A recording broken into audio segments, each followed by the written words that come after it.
နေ့တုန်းကကျွန်တော်တင်ထားတဲ့ဒီ scan matching strength ဆိုတာနဲ့ပတ်သက်ပြီးတော့ကြတော့ဗီဒီယိုလေးပုတ်ရှိတယ်။အဲ့ဒီဗီဒီယိုအောက်မှာ comment တွေမှာလာမေးကြတာပေါ့နော်အများကြီးပဲ scan matching strength ပေါ်လို့ဆိုပြီးလာမေးကြတယ်။တခုရှိရဲ့ scan matching strength ဆိုတာကကြတော့ကျွန်တော်ဒီ One UI 7ကိုတင်ပြီးနောက်ပိုင်းမှာပါလာတဲ့ feature အသစ်ပေါ့နော်။ကျွန်တော်ဒီ sketch to image ဆွဲတဲ့အခါမှာကျွန်တော်ပုံတွေဆွဲလိုက်တဲ့ပုံတွေနဲ့ရလာတဲ့ပုံတွေ live ဖတ်မှုရှိအောင်ချိန်ပေးတဲ့ဟာလေး။ဒီကောင်လေးက One UI 7ဒါရတဲ့ဖုန်းမှာပဲအဆင်ပြေမှာပေါ့နော်။တရင်ကောင်းတစ်ခုကဘာလဲဆိုတော့အခုကျွန်တော်တို့ဒီ One UI 7ရဲ့ waiting list မှာပါတဲ့ device တွေအားလုံးပေါ့နော်ကျွန်တော်ဒီ S21 lineup ကနေစပြီးတော့ကြတော့အမြင်ပိုင်းတွေထိကျွန်တော်ဒါ Z4 တွေ Z Flip တွေဆိုလို့ရှိရင်လည်းဒါအကုန်လုံးအခုတင်လို့ရနေပြီပေါ့နော်ကျွန်တော်အခုလက်ရှိဆိုလို့ရှိရင်ဒီ Galaxy S23 မှာ One UI 7ကိုတင်ပြီးတော့သုံးနေတယ်သူတို့ပြောထားသလိုပဲ press talk dance ဆိုတဲ့အတိုင်းပဲကျွန်တော်ဒီ side button လေးကိုနှိပ်ပြီးတော့ကြတော့ Gemini ကိုခေါ်ပြီးတော့ လိုချင်တာတွေကိုခိုင်းလို့ရမယ်ပို့ပြီးတော့မိုက်တာကကျွန်တော်ဒီ Gemini live chat မှာဆိုလို့ရှိရင်ဒီမှာကျွန်တော်တို့မျှော်လင့်မထားတဲ့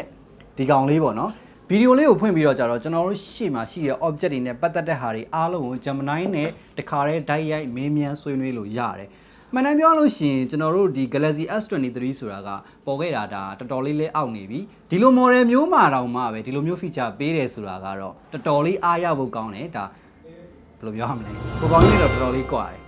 ကျွန်တော်တို့ဒီ One UI 7မှာဆိုလို့ရှိရင် UI look ကတော်တော်ကြီးကိုပြောင်းသွားတာကိုတွေ့ရတယ်ကျွန်တော်တို့ဒီ control center ဆိုလို့ရှိရင်လည်းတိတိကျကျပြောင်းသွားတယ်ပြီးလို့ရှိရင်ဒီရဲ့ pattern လေးတွေကိုလည်းကျွန်တော်တို့ကြိုက်တယ်လို့မျိုးပြန်ပြီးတော့ကြတော့ဒါဆင်လို့ရမယ်ပို့ပြီးတော့မိုက်တာကကျွန်တော်တို့ noun bar ပေါ့နော်ကျွန်တော်ဒီ music တွေ play ထားတဲ့အခါတွေဒါမှမဟုတ်ရင် timer တွေထားတဲ့အခါတွေပေါ့နော်တခြားသော tab တွေဖွင့်ထားတဲ့အခါမှာကျွန်တော်တို့ noun bar လေးကနေစဉ်ကျွန်တော်တို့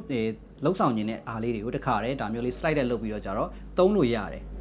နောက်ထပ်မိုက်တာကကျွန်တော်တို့ဒီ application ပေါ့နော်ဒီ app drawer လေးဒါလေးကိုကျွန်တော်တို့ vertical လေးပြန်ပြီးတော့ထားလို့ရတာဆိုတော့အရင်တော့အဲ့လိုမျိုးဒီ screen လေးကိုဒါအများကြီးဟိုရွှေ့ဒီရွှေ့လုံနေကြရမလို့တော့ဘူးတော်တော်လေးမိုက်သွားတယ်ပြီးလို့ရှိရင် One UI 7မှာကကျွန်တော်တို့ဒီ application တွေအဝင်ထည့်လုပ်တဲ့ခါမှာတိတတာပို့ပြီးတော့ smooth ဖြစ်လာတာကိုခံစားရတယ်သိတာတဲ့အချက်ကိုပြောပါဆိုလို့ရှိရင်ကျွန်တော်တို့ဒီ camera app တွေကိုအဝင်ထည့်လုပ်တဲ့ခါမှာတော်တော်လေးကိုသိတာတယ်အရင်တော့ကျွန်တော် One UI 7.1မှာဆိုလို့ရှိရင် camera app တွေကိုဝင်မယ်ထွက်မယ်ဆိုလို့ရှိရင်ဒါ latency နည်းနည်းလေးရှိရပေါ့နော်အခုဆိုလို့ရှိရင် application လေးရဲ့ဝင်မယ်ထွက်မယ်ဆိုလို့ရှိရင်လုံးဝကို smooth ဖြစ်တယ်ကျွန်တော်အချိန်တွေစောင့်နေကြမလို့တခါတည်းဝင်ပြီးတော့ကျွန်တော်ပုံတွေပါလိရိုက်ရုံပဲနောက်ထပ်သတင်းကောင်းတစ်ခုကိုပြောရမယ်ဆိုလို့ရှိရင်တော့ကျွန်တော်တို့ဒီ Samsung ရဲ့ UI customization မှာတော်တော်လေးအထောက်အကူဖြစ်တဲ့ Golok ဆိုတဲ့ application ကကျွန်တော်တို့ဒါ region အားလုံးအတွက်ကို Play Store ပေါ်ကိုရောက်လာခဲ့ပြီအခုဆိုလို့ရှိရင်ကျွန်တော်တို့ဒါ IP တွေလည်း change ကြမလို့ Play Store မှာကျွန်တော်ဓာတ်ရိုက်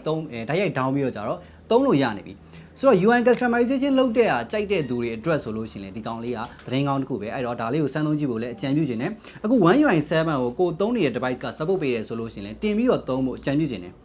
အခုကတော့ကျွန်တော်ဒါဒီကောင်ကိုတင်သုံးနေတာဆိုလို့ရှိရင်ဒါတစ်ပတ်ဝန်းကျင်လောက်ရှိပြီဒီကောင်ကိုအတော်အသင့်သုံးပြီးတဲ့အခါမှာသူ့ရဲ့အားနည်းချက်တွေအားသာချက်တွေသူ့ကိုသုံးရတဲ့ experience တွေပြန်ပြောဖို့အတွက်တစ်ခေါက်ပြန်လာခဲ့ပါအောင်မယ်โอเคနောက်ပြန်ပြန်နေကြမယ်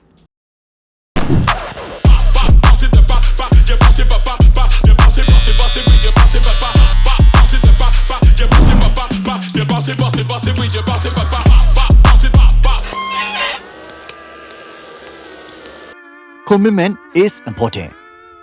အရေးအကြီးဆုံးကတာဝန်ယူမှုတာဝန်ခံမှုဘိုးအိမ်